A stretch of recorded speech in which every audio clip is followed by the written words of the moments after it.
Salut à tous, vous êtes bien sur la chaîne de Pierre Elec. Donc, nous sommes désormais à la quatrième vidéo de la playlist Snake. À partir de cette vidéo et dans les 4 ou 5 vidéos qui vont suivre, je vais m'attacher à vous expliquer comment afficher un fond d'écran de couleur uniforme. Mais avant de rentrer dans le détail du code, il faut d'abord comprendre comment fonctionne le composant VGA. Donc déjà la sortie qui est située au niveau de la carte Nexus 4 et aussi l'écran qui permet d'afficher l'image, donc écran avec une sortie VGA. Donc c'est ça que je voulais m'attacher à faire donc, dans la vidéo qui va suivre. Et on commence sans plus tarder avec la sortie VGA de la carte Nexus 4. Alors, donc ici nous avons une image qui est tirée de la datasheet de la Nexus 4. On voit que il y a euh, ici donc 5 signaux qui sont sortis par la sortie VGA. Donc un signal qui est destiné donc au rouge, un qui est destiné au vert, un qui est destiné au bleu. Et puis on a aussi deux signaux ici, HS et VS. Donc autre chose à remarquer, c'est que pour les couleurs, donc elles sont sur 4 bits. Donc RED 0, RED 1, RED 2, RED 3. D'accord? Et donc ça c'est pour le rouge, mais c'est pareil pour le vert et le bleu, alors que HS et VS, ce sont des signaux qui sont seulement sur un bit. Je vous signale ceci parce que ce sera important pour la suite du code.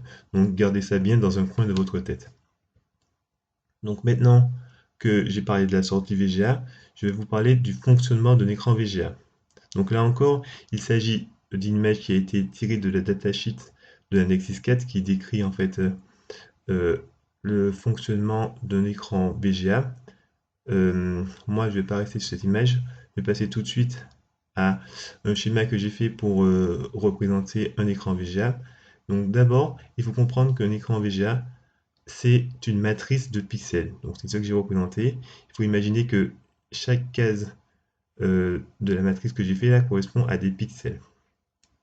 Donc, première chose, pour afficher une image, il faudra attribuer une couleur à chaque pixel. D'accord?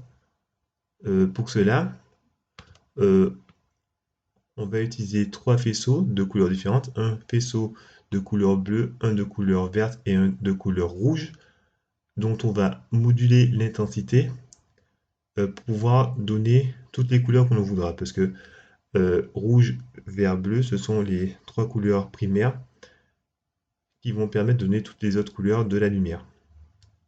Donc voilà. Donc alors je disais donc on a un faisceau, enfin on va avoir ces trois faisceaux. Ces trois faisceaux, en fait, ils vont parcourir la matrice de pixels en partant de ce premier pixel en haut à gauche pour arriver à ce dernier pixel en bas à droite. Donc pour ce faire, il va réaliser ce parcours. Donc on part d'ici et on parcourt la ligne en entier.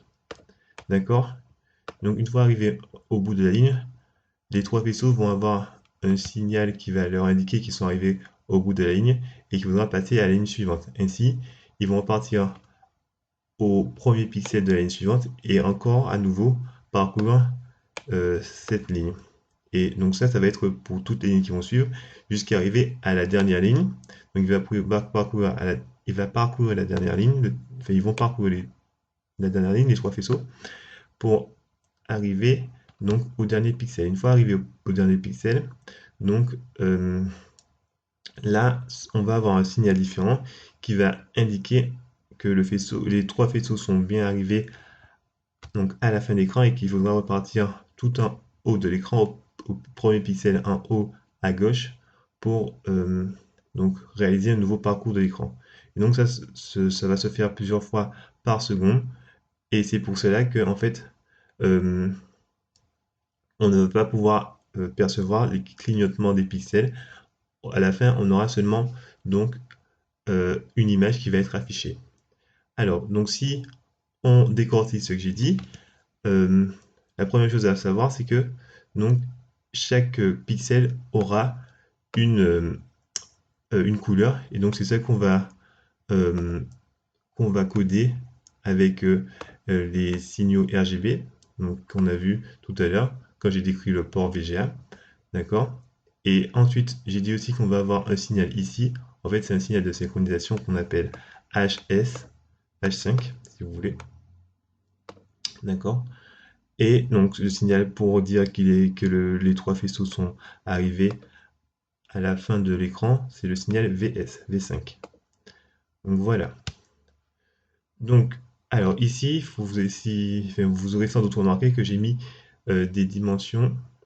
Donc ça, c'est parce que un écran donné va avoir des dimensions qui sont exprimées en pixels. Donc là, c'est un écran de 640 par 480 pixels, c'est-à-dire qu'il va avoir 640 pixels dans sa largeur et 480 pixels dans sa hauteur. Donc il est important de noter ces dimensions euh, pour votre écran parce que dans la suite, vous en aurez besoin. Donc ainsi, ça m'emmène à la diapo suivante. Alors sur la diapo suivante, donc on observe qu'il y a donc un chronogramme et un tableau.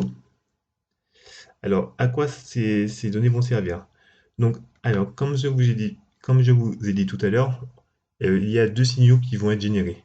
Un signal de synchronisation verticale et un signal de synchronisation horizontale. D'accord? Donc, contrairement aux signaux RGB, auxquels on va pouvoir donner des valeurs de façon arbitraire, enfin pour coder l'image que l'on veut, donc les signaux euh, H5 et V5 sont des signaux qui vont avoir des valeurs qui sont prédéfinies, qui vont dépendre des dimensions de l'écran et du nombre de pixels de cet écran.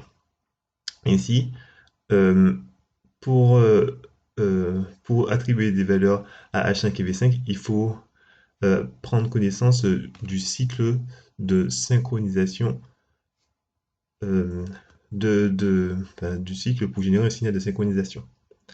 Donc, et donc ces données-là, ce sont des données qu'on a encore au niveau de la datasheet de la Nexus 4 et qui ont été observées de façon expérimentale pour un écran de 640 par 480. Donc c'est pour ça que j'avais mis ces dimensions au niveau de la diapo, enfin au niveau de Paint. D'accord? Donc c'est bien, c'est des valeurs qui ont été observées pour un écran de 640 par 480. Et ce sont des valeurs, comme je l'ai déjà dit, ce sont des valeurs expérimentales. C'est-à-dire que les données que vous avez ici, si vous les recopiez dans votre code pour vous-même, elles peuvent ne pas fonctionner correctement à quelques pixels près. D'accord? Donc je vous préviens en avance qu'il y aura peut-être des modifications à faire dans ces valeurs quand vous allez coder. Donc voilà. Donc maintenant on va s'attacher à décrire quand même de quoi il s'agit. Donc ici nous avons dans la première ligne tableau de signal une période TS qui est la période entière pour un cycle de synchronisation. Ok. Euh, Ensuite, on a la période T10 la période durant laquelle signal, enfin, le signal va être affiché. Mhm. Ensuite, on va avoir une période qui est euh, la période durant laquelle on va avoir le pulse de synchronisation. Et on remarque que euh, par défaut, le pulse, le signal de synchronisation, il est à 1. Et pour signaler qu'il va y avoir besoin donc, de passer à la ligne suivante pour H5 ou bien à, en haut de l'écran, donc pour V5, le signal de synchronisation va devoir passer de 1 à 0. Donc ça aussi, je vous le dis parce que ce sera important pour la suite lorsqu'on va se mettre à coder. Donc voilà. Ensuite, on voit que de part et d'autre de ce pulse de synchronisation, on a ce qu'on appelle le front Porsche. Donc c'est une durée durant laquelle le signal ne sera pas visible à l'écran. Et on a aussi le back Porsche. C'est une durée durant laquelle le signal non plus ne sera pas visible à l'écran et qui est situé après le pulse de synchronisation. Donc voilà. Euh, on peut revenir à la diapo précédente pour noter que En fait, un cycle, ça commence d'abord par la durée durant laquelle le signal va être affiché, d'après les pointillés ici. Donc, d'abord, on va avoir la durée d'affichage. Ensuite, on va avoir le front port qui va arriver ici. Ensuite, le signal de synchronisation pour signaler aux trois faisceaux qui sont arrivés à la fin de la ligne ou bien à la fin de l'écran. Et enfin, on va avoir le backport. Et ensuite, on reprend le cycle de synchronisation. Donc voilà. Donc, une fois que je vous ai dit tout ça, je vous ai tout dit. Et donc, dans la prochaine vidéo, euh, on va s'attaquer au code et je vais commencer d'abord par vous expliquer les trois parties du code VHDL pour ceux qui n'ont jamais fait de VHDL. Donc, je vous dis à tout de suite.